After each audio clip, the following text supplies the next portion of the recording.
Hoy, 3 de septiembre, la Iglesia recuerda a San Gregorio Magno. Si desean saber algo de él, pueden entrar al aplicativo Reflexiones del Evangelio.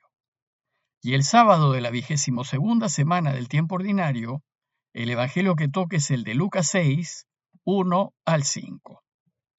Un sábado, Jesús atravesaba un sembrado. Sus discípulos arrancaban espigas y frotándolas con las manos, se comían el grano. Unos fariseos les preguntaron: ¿y por qué hacen en sábado lo que no está permitido? Jesús les replicó: ¿no han leído lo que hizo David cuando él y sus hombres sintieron hambre? ¿Cómo entró en la casa de Dios, tomó los panes presentados que solo pueden comer los sacerdotes, y comió él y les dio a sus compañeros? Y añadió: el Hijo del Hombre es Señor del sábado. En los pasajes anteriores hemos visto cómo, según el Evangelio de Lucas, Jesús ha ido invitando a algunos amigos para que se le unan al trabajo de anunciar el reinado de Dios. Y vimos también que algunos de los que invitó no fueron bien vistos por las autoridades religiosas judías. Sin embargo, tal vez el mayor problema era que los discípulos de Jesús actuaban con una libertad que los incomodaba mucho, pues se saltaban algunas costumbres y prácticas ancestrales que ellos consideraban fundamentales para vivir, según creían, los deseos de Dios. Una de esas prácticas era el ayuno, que reflexionamos en el pasaje anterior, y otra era la observancia del sábado, que es la enseñanza de este relato. Por siglos Israel había observado el descanso del sábado con mucha rigurosidad y consideraba que guardar el sábado era, sin duda, más importante que guardar el ayuno. Tan es así que cuando tardíamente se compuso el primer capítulo del Génesis, que nos enseña que Dios lo creó todo y que todo lo creó bien, el autor tomó como esquema para su escrito la semana de 7 días que ya existía y en donde el sábado se descansaba. Y va a decir que Dios lo creó todo en 6 días. En el 6º día creó al hombre y a la mujer. Y el último día, el sábado, descansó. Solo una nota aclaratoria. El capítulo primero del Génesis es posterior, es decir, más reciente que el capítulo segundo. Se estima que el primer capítulo se escribió después del exilio a Babilonia, que fue en el siglo VI a.C., cuando ya el pueblo judío observaba el descanso del sábado. El segundo capítulo del Génesis, que es más antiguo, nos relata una historia distinta de la creación. Nos dice que ésta no sucedió en 7 días, y en ella el hombre es creado al inicio. La mayoría de los estudiosos piensa que el primer capítulo del Génesis se escribió para fijar la observancia del sábado en la práctica religiosa del pueblo, a fin de que se respete. Pues si Dios descansó en sábado, ese día es santo, y en ese día santo el pueblo también tiene que descansar. Lo que acabo de contarles es para que nos demos cuenta de lo profundamente arraigado que estaba el descanso sabático en el corazón del pueblo de Israel, y por tanto, de lo escandaloso que resultaba no observarlo. Bueno, pues probablemente la comunidad de Lucas, hacia fines del primer siglo, debió recibir muchas críticas y recriminaciones de parte de las autoridades judías, porque los cristianos no observaban fielmente el descanso del sábado, aduciendo a hacer otras cosas que eran de mayor gloria de Dios. Entonces Lucas, a fin de justificar el proceder cristiano, va a reunir en su evangelio un par de escenas en donde Jesús aparece no respetando el descanso del sábado. Y el relato que hoy nos presenta es la primera de estas escenas.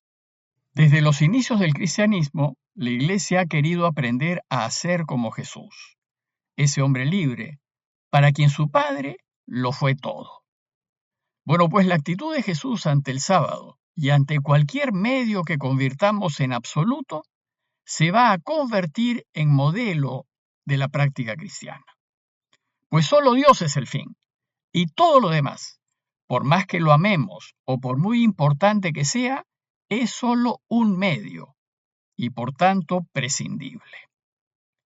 También hay que tomar en cuenta que las autoridades judías religiosas eran cada vez más críticas frente al modo de proceder de Jesús. Él sabía que lo vigilaban con atención, porque cuestionaba tradiciones religiosas de los fariseos, tradiciones que ellos habían puesto por delante de Dios, y las habían convertido en una exigencia y un obstáculo para el ejercicio de la libertad, del amor y de la compasión que Dios deseó desde el inicio para toda la humanidad. El relato de hoy empieza diciéndonos que un sábado Jesús atravesaba un sembrado. En sábado nadie podía moverse. Solo estaba permitido recorrer la distancia de ida y vuelta a la sinagoga.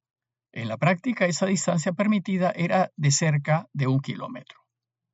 Y según el relato, el sábado, Jesús, como todo judío practicante, está yendo a la sinagoga con sus discípulos. Pero sucedió que sus discípulos sintieron hambre. Si bien en sábado estaba permitido comer, lo que no estaba permitido era trabajar para comer. Y el relato nos dice que los discípulos de Jesús arrancaban espigas y frotándolas con las manos se comían el grano. Es decir, cosechaban y al frotar las espigas con las manos separaban el grano de la cáscara y se comían el grano. Para las autoridades judías, cosechar y separar el grano de la cáscara era trabajar. Ellos consideraban que era un trabajo que debieron hacer el día anterior y no en día de sábado. Pues para ellos, el descanso sabático era intocable. Y lo defendían diciendo que Dios lo había instituido para descansar y en consecuencia ningún trabajo debía hacerse ese día. Fastidiados pues por lo que consideraban una falta de sensibilidad religiosa de parte de Jesús y sus discípulos, los fariseos les preguntaron: ¿por qué hacen en sábado lo que no está permitido? La llamada de atención se dirige a los discípulos, pues no se atreven a decírselo a Jesús directamente, aunque él lo estaba permitiendo y no hacía nada al respecto. Entonces Jesús sale en defensa de los suyos usando una cita del Antiguo Testamento y les dice: ¿no han leído lo que hizo David cuando él y sus hombres sintieron hambre? ¿Cómo entró en la casa de Dios, tomó los panes ofrecidos que solo pueden comer los sacerdotes, y cómo comió él y dio también a sus compañeros? En efecto, 1 Samuel 21 dice que David y sus hombres, huyendo del rey Saúl, sintieron hambre, y David fue a pedir algo de comer al sacerdote. Entonces, dice el texto, el sacerdote les dio panes consagrados, porque no había allí otro pan sino el pan de la presencia. Y como las acciones del rey David siempre fueron un ejemplo para el pueblo de Israel, con esta cita Jesús busca hacerles entender que si David, el gran rey David, el rey elegido de Dios, cuando tuvo hambre, no tuvo reparos en comer el pan consagrado que no le era permitido comer a él, sino solo a los sacerdotes. Luego, si así hizo David, ¿por qué los suyos, que también están pasando hambre, no van a poder trabajar en sábado para poder comer? Con esta cita Jesús dejó sin argumentos a los fariseos, pues ante la necesidad humana, hasta el mismo David se saltó la ley de Moisés. Entonces Jesús cierra la discusión diciéndoles: el Hijo del Hombre es Señor del sábado. Lucas quiere enseñarnos que Jesús, el vencedor de la muerte, ha dejado sin sentido todas las restricciones y limitaciones de la ley, y que el sábado está al servicio de Dios y no al revés. Más aún, que el hombre que lleva en sí el Espíritu de Dios está por encima de toda norma ritual. Para Jesús, los cristianos no están sujetos a las exigencias de la ley de Moisés, sino a las exigencias del reinado de Dios. Y la única ley que rige en el reinado de Dios es el amor, porque Dios es amor. Y si nos regimos por esa única ley, entonces, recién entonces, seremos libres. A veces en la vida solemos absolutizar algunos medios y convertirlos en sábados. Por ejemplo, a veces imponemos a las personas prácticas, hábitos, costumbres y normas que consideramos que se deben hacer. Y si no se hacen, pensamos que vendrá el caos y que el mundo llegará a su fin. Es decir, pensamos que todos debemos caminar por el carril trazado que hemos recibido y que las costumbres y la manera de ver las cosas no se pueden cambiar. Nos hacemos rígidos y exigimos su cumplimiento, como lo hicieron los fariseos con la observancia del sábado. Cuando hacemos esto, perdemos la capacidad de comprender situaciones y circunstancias que hacen imposible que a veces sigamos la costumbre.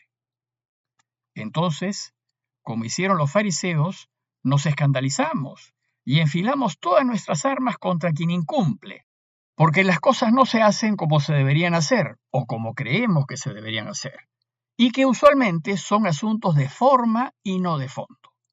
Para el cristiano, lo primero es Dios, y después la persona humana, y esto porque es voluntad de Dios que nos preocupemos de ella, ya que el hombre y la mujer han sido creados a su imagen y semejanza. Por tanto, para el cristiano, ninguna costumbre, rito, hábito o práctica debe anteponerse a Dios, ni a la salud, ni a la vida de la persona humana. A manera de conclusión, los invito a considerar cuáles son esos sábados que hemos ido fijando en nuestras vidas y que no estamos dispuestos a cambiar o a dejar. Y considerar que sábados también pueden ser personas o bienes que por ningún motivo estamos dispuestos a perder, ni siquiera por un bien mayor. Considerar también que Dios y su voluntad deben ser siempre primeros y que debemos amarlo hasta por encima de todo y, por supuesto, por encima de quienes más queremos. Y por último, recordemos que para Jesús, por delante de las normas y las costumbres, siempre están la misericordia y la preocupación por el bien del otro. Pidámosle pues a Dios que nos haga personas sensibles y flexibles, sobre todo compasivas, capaces de anteponer siempre a nuestras creencias las necesidades de los demás. Parroquia de Fátima, Miraflores, Lima.